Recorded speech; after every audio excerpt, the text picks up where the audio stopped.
Es un instituto que se creó en el 2011. El instituto es una corporación sin ánimo de lucro que tiene pues como algún acercamiento con instituciones públicas e instituciones privadas dentro de las múltiples actividades que desarrolla el Cami, no IES. estás compartiendo la pantalla, qué pena contigo. No se ve la pantalla. No, compártela nuevamente. Solo te vemos a vos y no estás como tan bonito. Espera. Bueno, hasta hace un momentico yo la estaba viendo, no sé qué pasó. No, ¿será que me quitaron, Juan? Porque en este momento no me deja ni compartirla.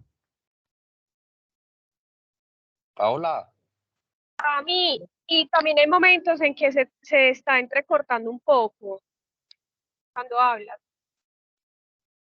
Paola, ¿estás por ahí? Ya, Juan, trata de compartir. Listo, dame un segundo, por favor.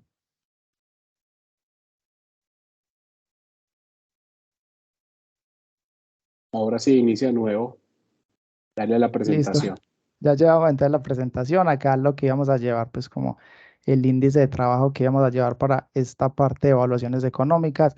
Acá el tema de la definición de conceptos, entonces es muy importante tener en cuenta que las evaluaciones económicas buscan en sí darle una solución a un problema, que el problema es básicamente una discrepancia entre una situación existente y una deseada, que cuando el problema ya afecta al colectivo se denomina un problema público y que la política pública es, digamos, una acción que genera el gobierno en unas mesas de trabajo con el fin de darle solución a estos problemas públicos. Digamos que en la actualidad en el sistema de salud se ven algunos problemas públicos y la pregunta es si somos capaces de resolver todo lo que tiene que ver con los problemas públicos. Entonces, para esto, Colombia en el 2011 crea un Instituto de Evaluación de Tecnologías en Salud, que es una corporación sin ánimo de lucro, que lo que realiza es un acompañamiento o tiene relación directa con algunos entes privados y unos entes públicos con el fin, pues, como de desarrollar unas actividades. Dentro de las actividades que desarrolla el IES, entonces está lo que es revisiones sistemáticas de la literatura, también se encuentra lo que son colaboración para realizar manuales de evaluaciones, vamos que tienen muchos manuales que ellos realizan, también realizan estudios de costeos y también realizan apoyo en todo lo que tiene que ver con guías de práctica clínica. Entonces, el Instituto de Evaluación de Tecnologías en Salud, digamos que tiene varios miembros, varias instituciones pues, que los pueden acompañar. En este caso vamos a ver que el Ministerio de Salud, Colciencias, el INVIMA también hace parte o trabaja pues, en conjunto con el Instituto de Evaluación de Tecnologías en Salud, el Instituto Nacional de Salud y la Asociación Colombiana de Sociedades Científicas. Ya como vemos entonces en esta parte, dentro de todo lo que realiza el IES, realiza unos manuales, como les dije anteriormente. Para esta vez lo que ellos hicieron fue un manual de evaluaciones económicas en salud, donde digamos que Colombia ya tiene un documento en el cual se puede basar para realizar evaluaciones económicas en salud y también como para cuestionar algunas evaluaciones económicas en salud que ya están publicadas. Como Colombia no tenía experiencia en todo este tema de evaluaciones económicas en salud, lo que hizo fue pues como asociarse y llevar unas recomendaciones con expertos a nivel internacional, como es el caso de la NICE, que es el Instituto Nacional de Excelencia en la Atención en Salud, y el ISPOR, que es la Sociedad Internacional de Resultados Farmacoeconómicos. Ellos son expertos en este tema de evaluaciones económicas en salud y también se apoyaron con ministerios de acá propio, pues del de Colombia, también el Ministerio de Salud de Cuba y de Brasil. Además de eso, recibimos apoyo y tuvimos como referenciación de algunas universidades que son como la Universidad de York y el King College, que son, digamos, las universidades que desde mi punto de vista son las universidades que tienen más dominio y que conocen más todo el tema de economía de la salud. Básicamente este manual se hizo con el fin de definir la referencia para desarrollar algunas evaluaciones económicas en salud. Entonces, para uno definir una evaluación económica en salud es muy importante tener varios conceptos. El primero de los conceptos es que se realiza una comparación de costos y beneficios. Ya vamos a ver que para una evaluación económica se deben tener estos dos conceptos, lo que son los costos y los beneficios en términos de salud. Y también se debe tener comparación de dos o más tecnologías. Es muy importante saber pues que se tienen tres conceptos en lo que llevamos de la presentación, que sería comparación de costos, comparación de beneficios y comparación de dos o más tecnologías. Digamos que las evaluaciones económicas en salud se convierten en herramientas para que los tomadores de decisiones puedan, digamos, desarrollar de mejor forma estas decisiones, algo que, digamos, que se ve muy afectado en el momento porque en algunas oportunidades por malas decisiones se ve afectado lo que son la asignación eficiente de los recursos. ¿Qué es en sí una tecnología en salud? Entonces, una tecnología en salud es básicamente una intervención. Ya vamos a mirar qué son intervenciones. Entonces, una intervención que tiene el objetivo de prevenir, diagnosticar o tratar alguna condición médica. Básicamente se tienen estas intervenciones en salud con el objetivo de promover la salud. Digamos que cuando estaba empezando en el tema de economía de la salud, tenía la percepción equivocada de que las evaluaciones económicas en salud eran solamente lo que tenía que ver con temas de medicamentos. Y ya vemos que también se involucran como otros componentes en tecnologías en salud o en evaluaciones económicas, que vamos a ver que también se pueden hacer evaluaciones económicas en pruebas diagnósticas, en dispositivos médicos, pues en medicamentos obviamente y en algunos procedimientos. Entonces, ¿cuándo se debe realizar una evaluación económica en salud? No siempre para la solución de un problema está la evaluación económica en salud. Vamos a ver que los tres componentes que ya vimos que son costos, que son efectividad y comparación entre dos o más tecnologías, hacen parte importante para saber si una evaluación económica en salud sí le va a dar pues como respuesta a un problema que tenemos. Resulta que entonces a nosotros nos llega un momento para realizar una evaluación económica en salud donde la comparación de las dos tecnologías no presenta diferencias en efectividad y no presenta diferencias en costos. Entonces, no sirve, de verdad que no sirve realizar una evaluación económica en salud porque no cumple con estas condiciones. Vamos a ver algo que se llama evaluaciones económicas en salud, que son completas y otras que son parciales.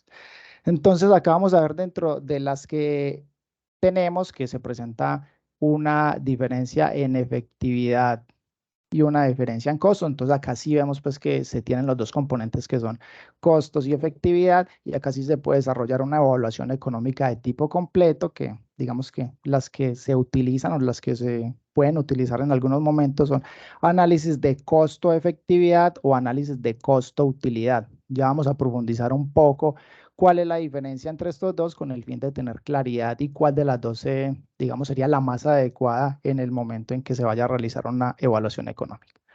Resulta que tenemos una comparación en la cual no se tienen diferencias significativas, pero sí se tienen diferencias en costos. Entonces, para esto se realizan evaluaciones económicas de tipo parcial. Entonces, ¿qué es importante tener en cuenta acá? Como ya sabemos que las diferencias en efectividades son similares, entonces ya lo que se hace en este caso es que se verifica lo que son diferencias en costos. Por tal motivo, se pueden realizar evaluaciones de minimización de costos o análisis de costos. Es muy importante en esta línea de acá la conclusión, porque la conclusión para este tipo de evaluaciones no se habla de costo-efectividad o costo-utilidad, sino que se dice que la alternativa A es, digamos, menos costosa o es más económica que la alternativa B, porque ya partimos de un supuesto de que la efectividad no presenta diferencias significativas, o sea que son iguales.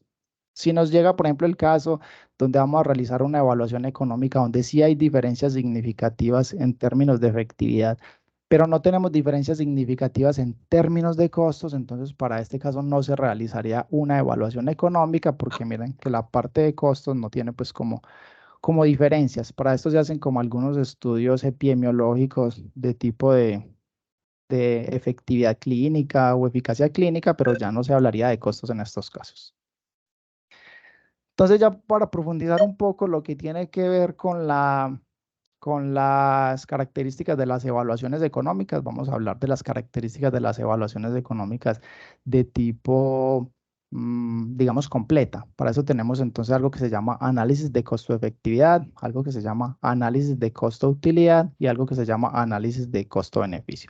Estas tres tienen un factor común y es que, digamos, en la parte de costos siempre se van a medir unidades monetarias. Entonces, para profundizar un poco en lo que es la evaluación de costo-efectividad, vamos a ver que los desenlaces son unidades naturales. En este caso vamos a ver que, por ejemplo, para un caso de oncología sería sobrevida libre de progresión y se utiliza para ver las diferencias esperadas en términos de efectividad.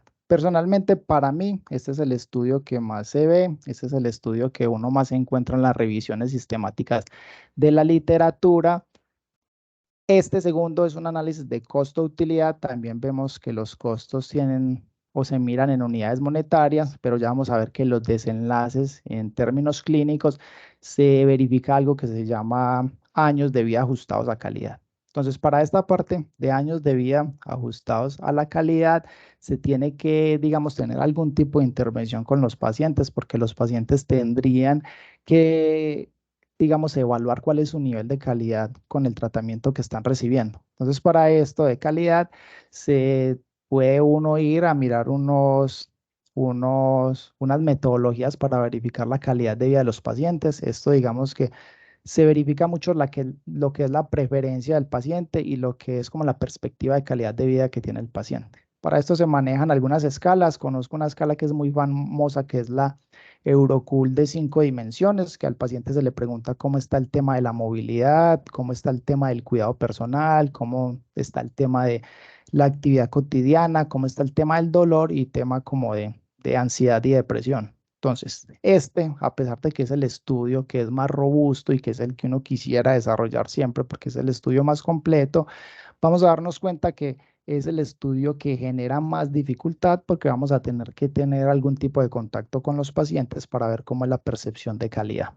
Entonces, tendríamos que buscar a los pacientes, llenar consentimientos informados, verificar si los pacientes sí quieren aportar esta información. Entonces, es muy importante tener en cuenta esto en el momento en el que uno vaya a desarrollar una evaluación económica, porque uno, digamos, cuando se va a enfrentar a una evaluación económica, uno siempre quisiera tener una evaluación económica más robusta, pero vemos pues que en algunos casos es más difícil. Y para este tema de análisis de costo-beneficio, vemos pues que los desenlaces en términos de salud también se miden en unidades monetarias. Entonces, digamos que casi no se utiliza en las revisiones sistemáticas que he realizado, pero digamos que también se tienen como algunos reportes.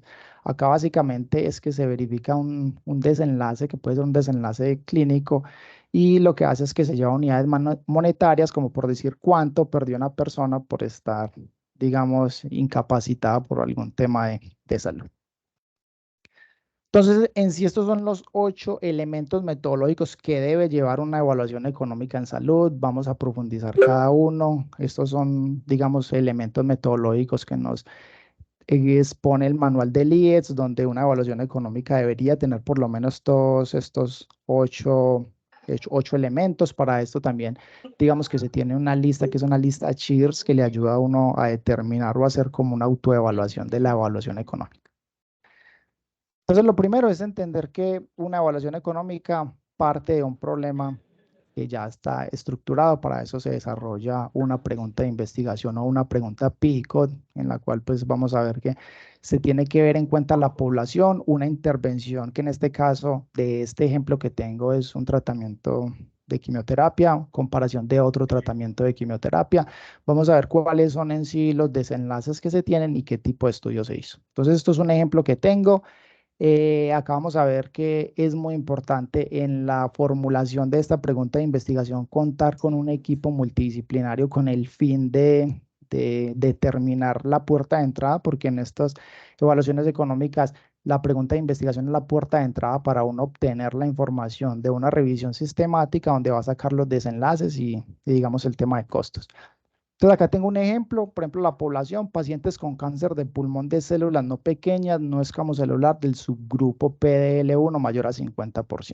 Entonces vamos a ver que esto es una población, muy definida, es una población que está bien estructurada, porque digamos que si esta pregunta de investigación la fuéramos a hacer solamente con pacientes con cáncer de pulmón, van a resultar dentro de la revisión sistemática y dentro de los resultados de la revisión sistemática muchos artículos que posiblemente no nos vayan a servir. Entonces, como les digo, es muy importante tener un especialista clínico que nos ayude a formular adecuadamente esta pregunta de investigación. Para la intervención, entonces, tenemos un tratamiento que está compuesto por varios medicamentos, un esquema de tratamiento que se utiliza mucho en oncología para cáncer de pulmón, que sería pembrolizumab más carboplatino más pemetrexed, y una comparación que sería nivolumab e ipilimumab. ¿Qué vamos a buscar o cuáles son los desenlaces que vamos a ver en esta evaluación económica? Sería la sobrevida libre de progresión.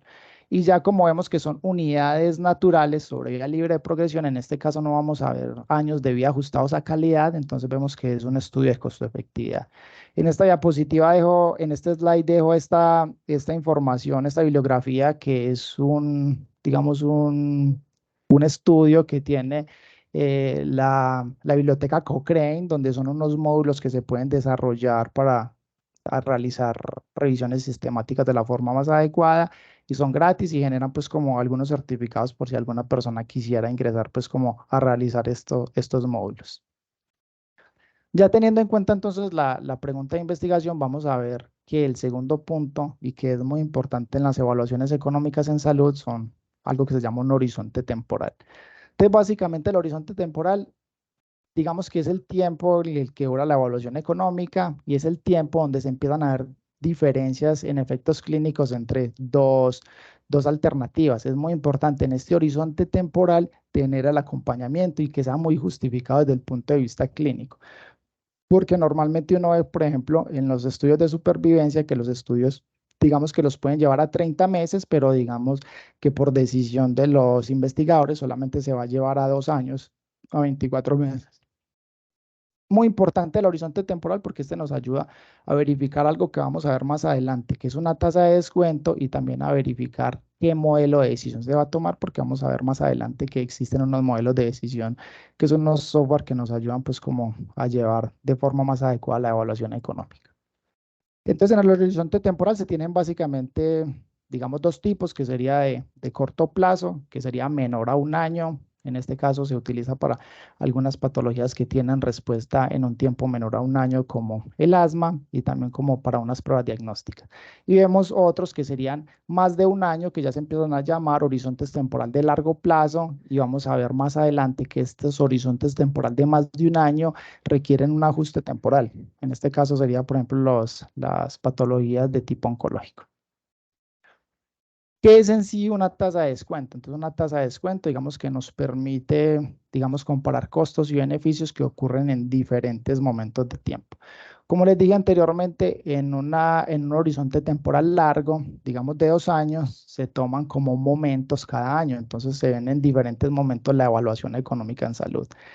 ¿Qué pasa, digamos, o qué se debe hacer con esos horizontes temporales que tienen más de 1 año? Acá se mira algo que se llama la preferencia. Entonces, las preguntas o la pregunta que nos hacen a todas las personas que estamos estudiando evaluaciones económicas en salud o economía en salud es ¿qué prefiere una persona recibir 1 millón de pesos en el presente o recibir 1 millón de pesos en 1 año? La gran mayoría de personas responden recibir el 1 millón de pesos ya. Esto básicamente es un tema de perspectiva y un tema de, digamos, de inseguridad que se tiene con el futuro. Entonces, digamos que la mayoría de personas lo que queremos es como tener el beneficio en términos económicos y en términos de efectividades en el presente. Por eso se utiliza esta tasa de descuento.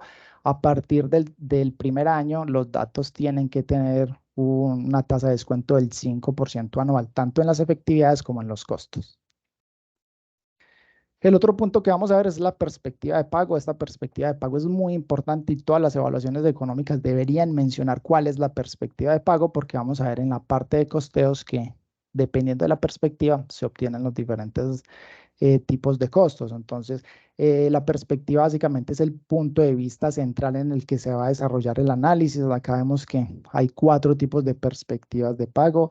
La primera es la perspectiva del paciente. Entonces, acá se identificarían cuáles fueron los gastos que el paciente tiene que incurrir para obtener digamos, un beneficio en salud. Entonces, si es de la perspectiva de pago de un paciente, uno lo que hace es que costea los gastos del pasaje, los gastos de la alimentación, si de pronto el paciente queda incapacitado y no le pagan esos días de trabajo, si de pronto tiene hijos y los hijos también, digamos que los tienen que cuidar. Entonces, es un tipo de perspectiva de pago. Ahora, si la perspectiva de pago es desde la IPS o el hospital, entonces vamos a ver que se maneja otro tipo de costeos, que sería como el costo del medicamento, el costo de la atención, el costo de la consulta, cuáles son, digamos, los costos en temas de gastos no médicos, que sería, por ejemplo, en temas de limpieza y desinfección, en temas de alimentación, en temas de vigilancia, todo eso también entonces hace parte.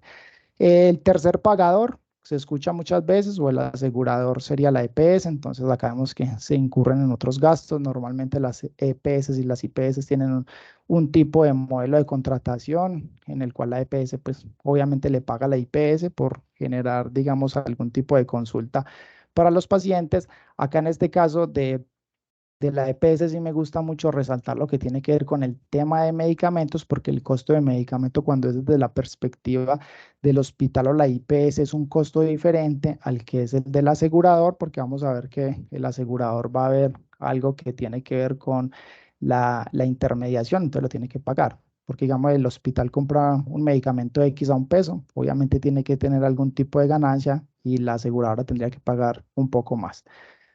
Y ya cuando es una perspectiva desde la sociedad, ya empezamos a ver que es una perspectiva mucho más amplia, donde la idea es contabilizar todo lo que son los gastos del paciente, los gastos de la IPS y los gastos del asegurador. También digamos que es la perspectiva que uno siempre quisiera desarrollar en las evaluaciones económicas en salud, pero también nos vamos a dar cuenta de que es un poco más difícil, aunque es muy robusto y sería lo ideal, vamos a ver que es más difícil pues como poder tener todo este tipo de datos. Básicamente en sí, ¿qué son los costos? Entonces, los recursos que se involucran dependiendo de la perspectiva. Ya sabemos que no todos los costos son iguales porque dependemos de la perspectiva para saber qué vamos a costear. Y para esto entonces se tiene una identificación. Acá en esta identificación de costos, dependiendo de la perspectiva, vamos a identificar en realidad qué es lo que vamos a costear, los medicamentos, si vamos a costear el tema de consultas, si vamos a costear el tema de reacciones adversas, y vamos a costear el tema de interconsultas.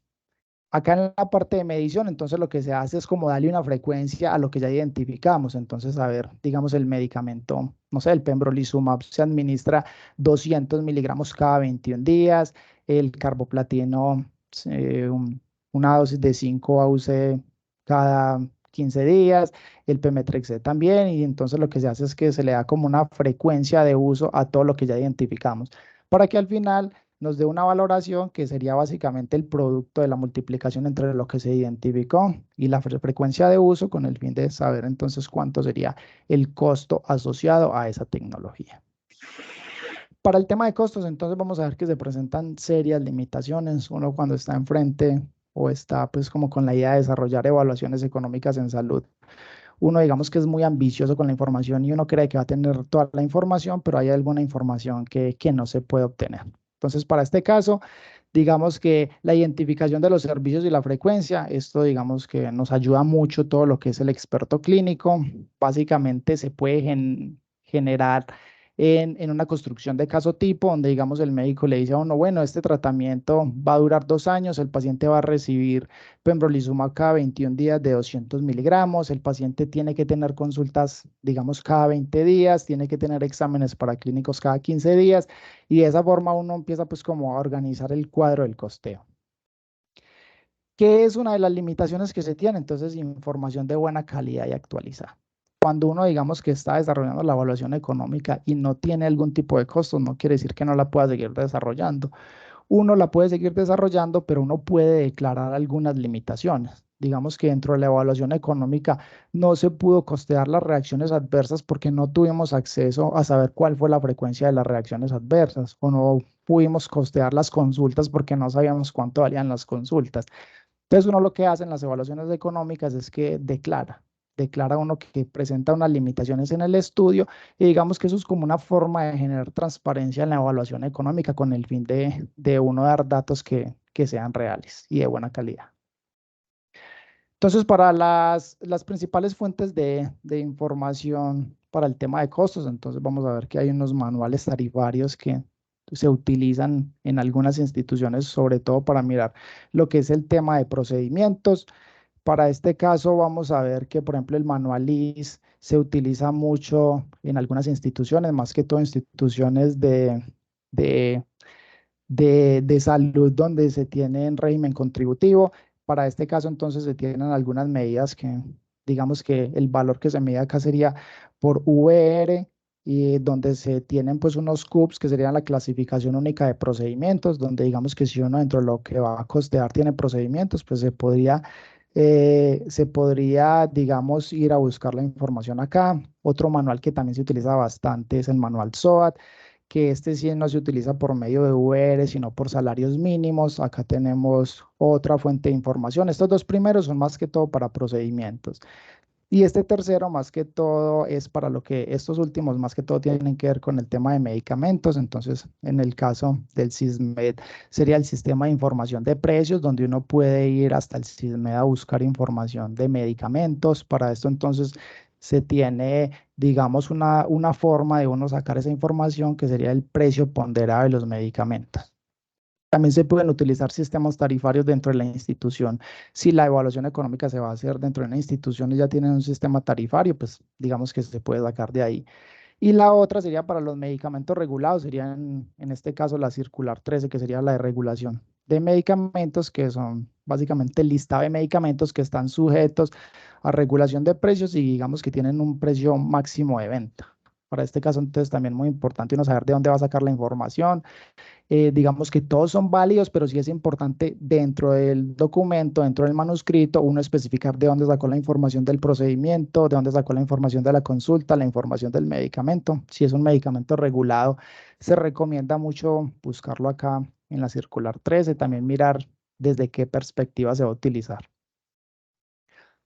Entonces, ¿cuáles son en sí los desenlaces que se tienen y la valoración en salud? Ya vimos entonces la parte de costos, ya vamos a ver unos desenlaces que se tienen en la parte de efectividad. Entonces, digamos que son otra parte de los insumos que necesitamos para llevar a cabo el modelo de decisiones para tomar la mejor decisión.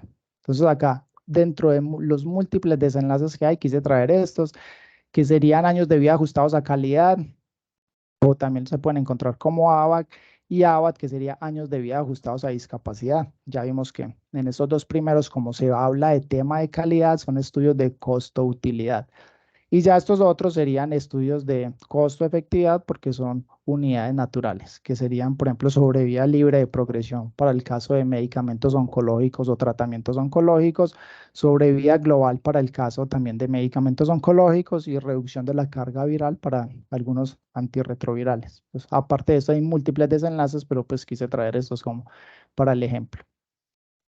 Ya que tenemos entonces el tema de costos, ya sabemos cómo se sacan los costos, de dónde se sacan, cómo se cuantifican, ya sabemos cómo es el tema de desenlaces, ya empieza pues como a buscar la forma de unir esos dos componentes, que para este caso serían unos modelos de decisión. Para esta presentación solamente voy a hablar de dos modelos de decisión, que es un modelo de decisión que es un árbol de decisiones y otro modelo de decisión que es un Markov, que vamos a profundizar un poco más adelante. ¿Qué es un modelo de decisión? Juan Pablo hace un menos explicó técnicas de inteligencia artificial donde nos ayudan pues como a optimizar mucho estos recursos, de tal forma de que este modelo de decisión es un modelo donde se trabaja por medio de un software donde uno incluye algunos datos de efectividad y de costos con el fin pues como de que nos dé la alternativa más indicada. Entonces esto es un árbol de decisiones. Acá vemos que básicamente se tiene una población acá. Cuando veamos en un árbol de decisiones que se tiene un cuadro, es porque es un nodo de decisión. Vemos que estas rayas nos dan dando pues como el camino que debe llevar el modelo de decisión. Y acá vemos, por ejemplo, un círculo que sería un nodo de azar, donde digamos que un paciente puede presentar un evento A o un evento B, y ya al final tenemos un triángulo que sería pues como el nodo de cierre o el nodo final. Este árbol de decisiones se utiliza normalmente en evaluaciones económicas de corto plazo, que serían evaluaciones económicas de un año, pero no quiere decir que esté limitado a eso. Hay árboles de decisiones que se pueden llevar a más tiempo, pero digamos que en lo que yo he buscado se verifica mucho eso. Acá se utiliza entonces, como ya dije, para actividades o evaluaciones de corto plazo, que serían como enfermedades diarreicas, pruebas diagnósticas o algunos procedimientos. ¿Qué es importante en el árbol de decisiones? Entonces, un árbol de decisiones ya vimos que empieza con una población que tiene un problema, tiene un nodo de inicio, acá vemos que tiene dos alternativas, tiene nodos al azar que llevan los eventos, y el árbol debe ser, digamos, tan completo que uno puede identificar en qué consiste más o menos la evaluación económica.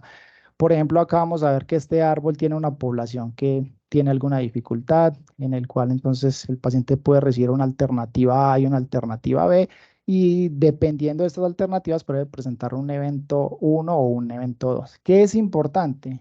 que en los árboles de decisiones, en estas ramas, siempre debe haber 100%. Si vemos que se está desarrollando un árbol de decisiones donde en las ramas no da 100%, hay alguna dificultad y con seguridad los resultados no van a ser los esperados. Para eso entonces se verifican los costos de este evento, los costos de este evento y las efectividades. Uno lo que hace es que ingresa esos datos y el mismo software se encarga digamos, de desarrollar todos estos modelos matemáticos. Acá tenemos otro modelo que es otro modelo analítico que también se utiliza bastante. Este se utiliza más que todo para algunas evaluaciones socioeconómicas de más de un año, donde vemos que ya no se maneja como ese árbol de decisiones donde van las ramificaciones, sino que se establecen como unos estados. Entonces acá vamos a ver un ejemplo de una evaluación económica que fue basada con un modelo de Markov. Esto podría ser, digamos, para una enfermedad oncológica con una intención paliativa, donde, digamos, un paciente enfermo, digamos, no puede volver a sano. Entonces, para este modelo de Markov, entonces, lo primero, tener en cuenta que se identifican, digamos, los estados. Como les digo, es muy importante en el desarrollo de estos modelos tener el acompañamiento de un clínico que le diga a uno cómo es el comportamiento natural de la enfermedad. Entonces, los tres estados son sano, enfermo y muerto. Vamos a ver que estas flechas son, digamos, probabilidades de transición. Entonces, según este modelo, un paciente sano puede pasar a enfermo o se puede morir o se puede quedar sano. Para esto uno establece unos ciclos markovianos que uno puede decir, vamos a poner a correr el modelo cada mes con el fin de ver cómo se comportan los pacientes entre todos estos estados. Vemos que hay algunos estados acá que tienen este tipo de flecha curva, que quiere decir que los pacientes que están sanos dentro de los ciclos se pueden quedar sanos. Vemos estos dos. ¿Qué pasa con el estado de muerte? Es un estado absorbente, que digamos que el paciente que llegue a ese estado es un paciente que no puede ni siquiera devolverse, sino que es un paciente que ya lastimosamente falleció.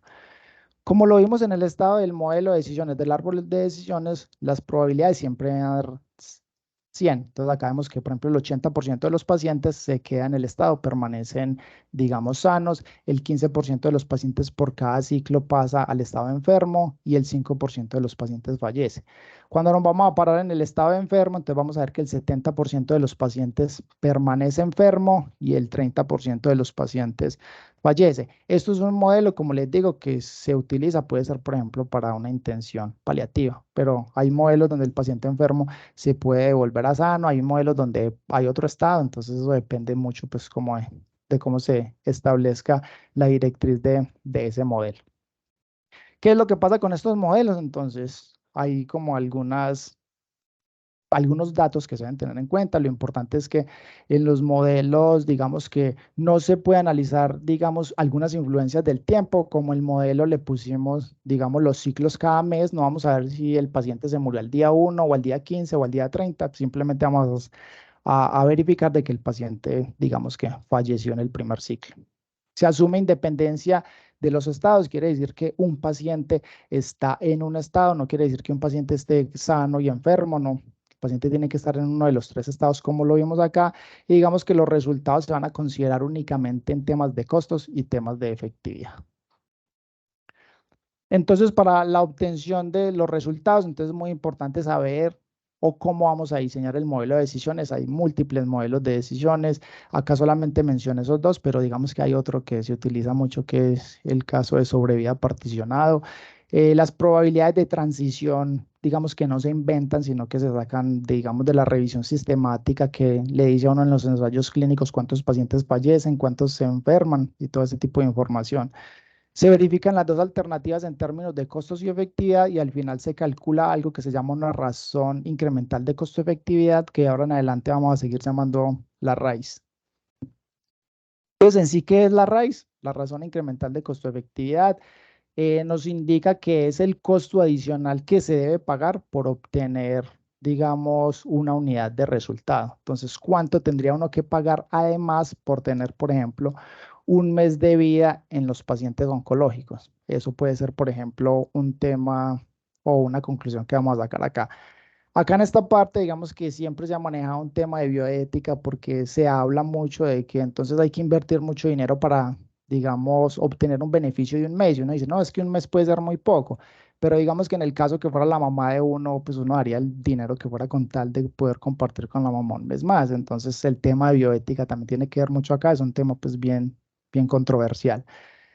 Acá lo que se hace con esta raíz, entonces mirar la comparación entre una intervención y una comparación para mirar cuál es la razón incremental de costo-efectividad y mirar con algo que se llama un umbral de costo-efectividad en Colombia con el fin de determinar si la evaluación económica si es costo-efectiva en Colombia. Acá entonces vamos a ver cómo se saca esto, es como para decirlo así teóricamente, porque los softwares se encargan de hacer esto. Acá vemos que ya como tenemos dos alternativas, entonces se verifica la diferencia de los costos, que sería el costo inicial menos el costo de la intervención menos el costo de la comparación, sobre la diferencia de efectividades, que sería la efectividad de la intervención menos la efectividad de la comparación. Acá traje un simple ejemplo para ver cómo se hace. Como les digo, esto lo manejan los software, esto lo desarrollan los software, pero es importante uno saberlos interpretar. Acá tenemos una alternativa A y una alternativa B. Entonces, dentro de estas alternativas tenemos que la alternativa A, digamos que cuesta 1.700 pesos y tiene una efectividad del 34% o de 0.34. Y acá tenemos una alternativa B que tiene un costo de 1.850 pesos y tiene una efectividad del 18% o de 0.18. Como vimos anteriormente, lo que se hace es la diferencia entre los costos. Entonces acá vemos que 1.850 menos 1.700 da 150, que sería el costo incremental de esta tecnología. Acá cuando vamos a ver las efectividades, entonces sería la resta de estos dos, entonces va a dar un valor negativo. Por tanto, digamos que la razón incremental de costo-efectividad va a dar dominada. ¿Por qué dominada? Porque vemos que la alternativa A es una alternativa que es más económica y que en términos de efectividad da más efectividad. Mientras que la alternativa B es una alternativa que es más costosa y que, digamos que en términos de efectividad es menor. Entonces, digamos que ¿quién va a invertir más en una tecnología que es más cara y va a dar menos efectividad? Nadie. Entonces, acá vemos que es una tecnología que es dominada. Ya acá en el cuadro de costo-efectividad, entonces vamos a ver que acá uno siempre quisiera que, digamos, uno realizar una evaluación donde sea más efectiva y menos costosa. Para esto entonces se tiene este puntico verde. Acá la que nosotros vimos es una tecnología que es menos efectiva y más costosa. Para este caso entonces es una tecnología dominada y la verde sería dominante. ¿Qué pasa entonces cuando es más costo efectiva y más costosa? Digamos que en este caso uno se hace o verifica si sí amerita aumentar costos adicionales para estos beneficios. ¿Y qué pasa cuando, digamos, da que es menos efectivo y menos costoso? Entonces verifica uno dentro de las conclusiones de la evaluación si es aceptable reducir una efectividad dada la, digamos, la disminución de costos. Entonces, uno ya teniendo la raíz, lo que hace es que la compara con el Producto Interno Bruto. Digamos que el Producto Interno Bruto es, digamos que la cantidad de bienes y servicios que consumimos los consumidores finales, que somos nosotros. Uno, esta raíz lo que hace es que la compara con un PIB per cápita y 3 PIB per cápita. Entonces, si esta evaluación económica, la raíz dio menos de un PIB per cápita, entonces una evaluación económica muy costo efectiva. Si es entre 1 y 3 es una evaluación económica que es costo efectiva, y si es más de 3 es una evaluación económica que no es costo efectiva.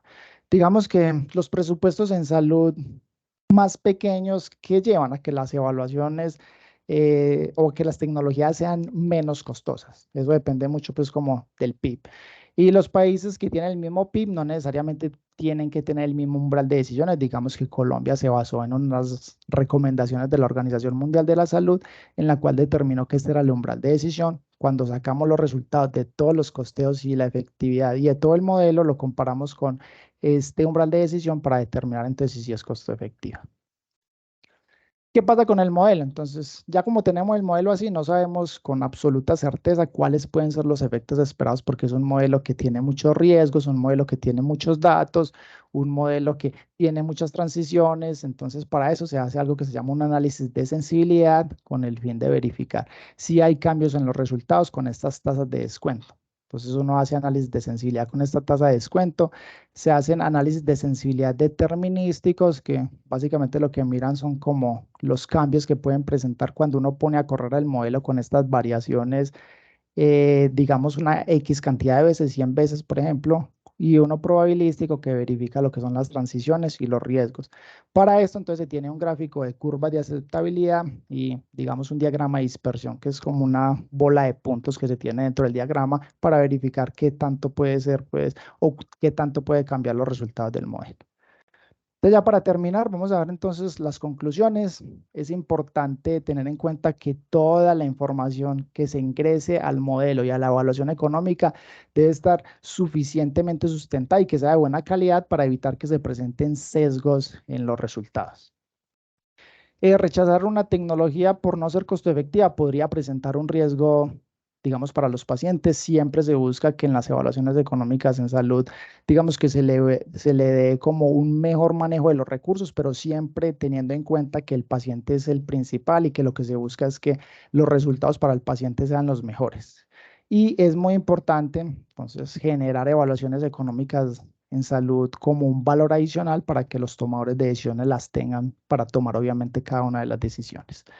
Este es un artículo que publicamos en la ACHO, en la cual participé con el doctor Mauricio Lema, con el doctor Néstor Ginás, con el doctor Andrés Bravo, que a propósito lo veo acompañándome acá en la presentación, donde realizamos una intervención o una verificación, un costeo de los medicamentos que tuvieron autorización en el INVIMA durante el tiempo del COVID. Entonces yo participé básicamente en lo que tiene que ver con la parte del costeo. Entonces lo que hice fue sacar los costos de la circular 13 para los medicamentos que eran regulados, del SISMED para los medicamentos que no eran regulados. Entonces digamos que sirvió mucho todo este análisis que se hizo en esta parte de la evaluación económica en salud y en este manual de evaluaciones económicas en salud.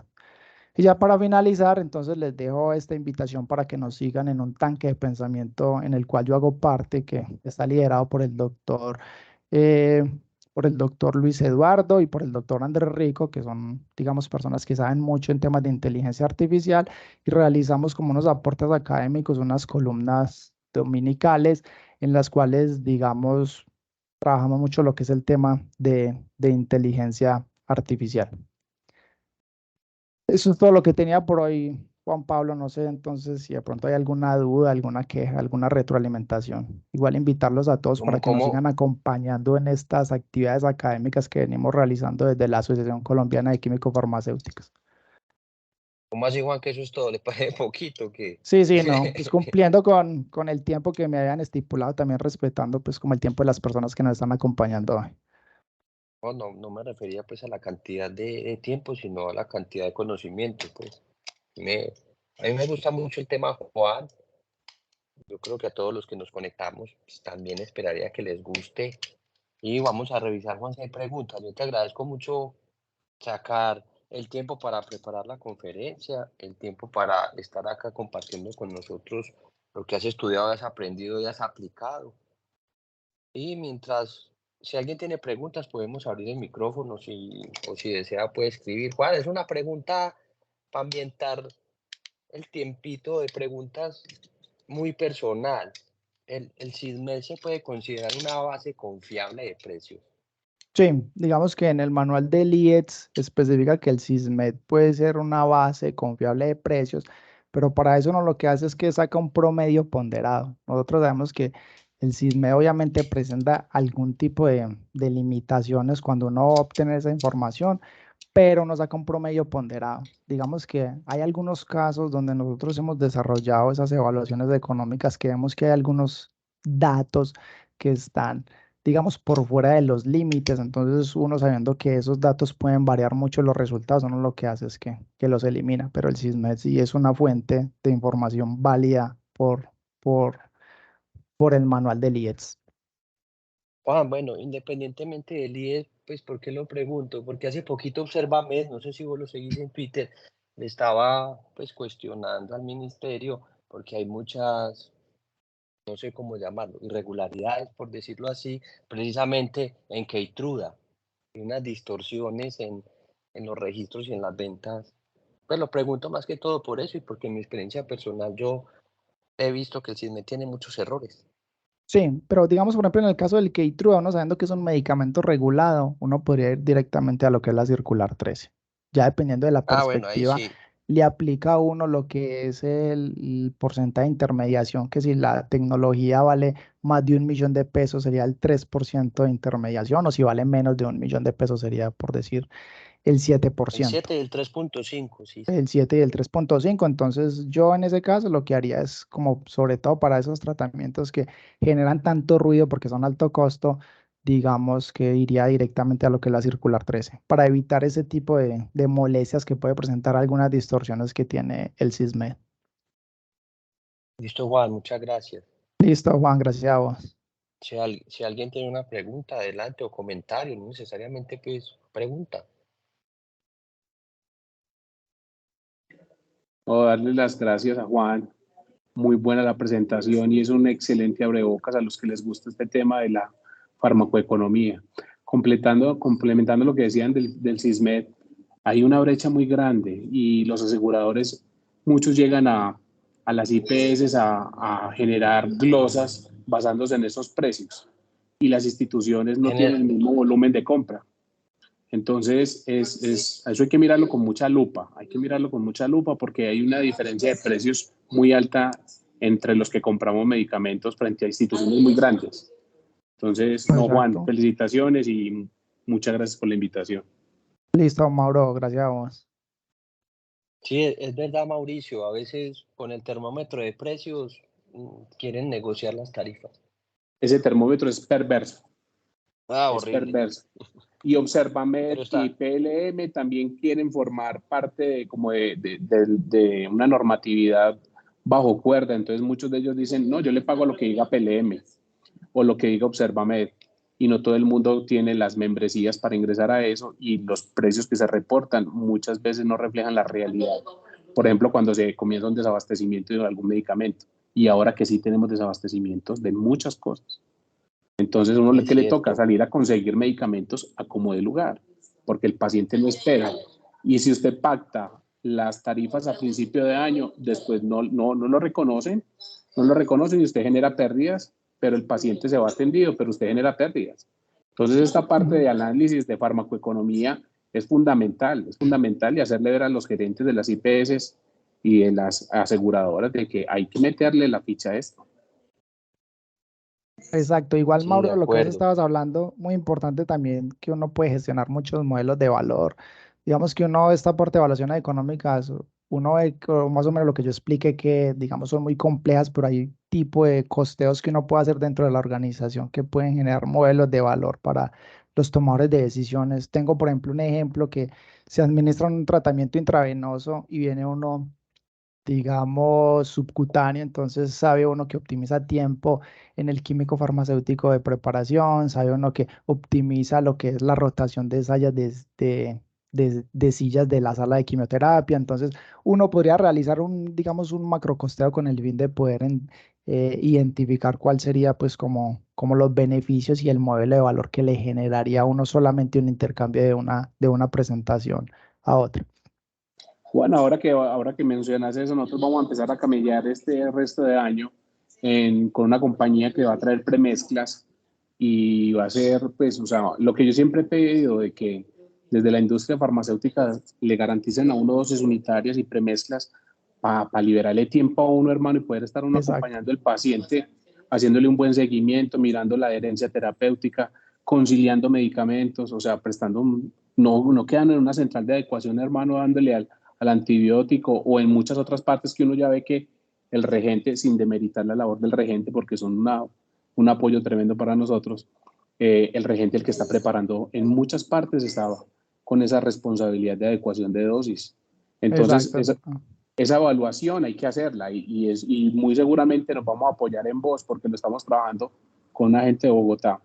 Y es fundamental porque es que muchas instituciones ya no cuentan con centrales y no les da por la complejidad que significa y tener la posibilidad de tener medicamentos premezclados va a ser fundamental. Y entonces decirle eso, pero es que vale más y comparan solamente precio A contra precio B, Precio pero total. ahí está el tiempo que consume el QF, garantía de la calidad, energía, cambio de filtros, de cabinas de flujo lámina, un montón de cosas que vos lo planteabas, que eso es lo que hay que incluirles en esos costos.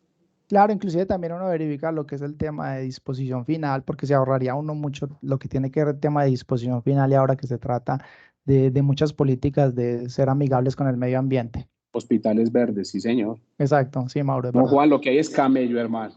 Sí, sí, cualquier cosa me avisa y ahí miramos entonces cómo le trabajamos a eso. Usted sabe que sí. César, levantó la mano, la bajaste por error. César Humberto Echeverri. No.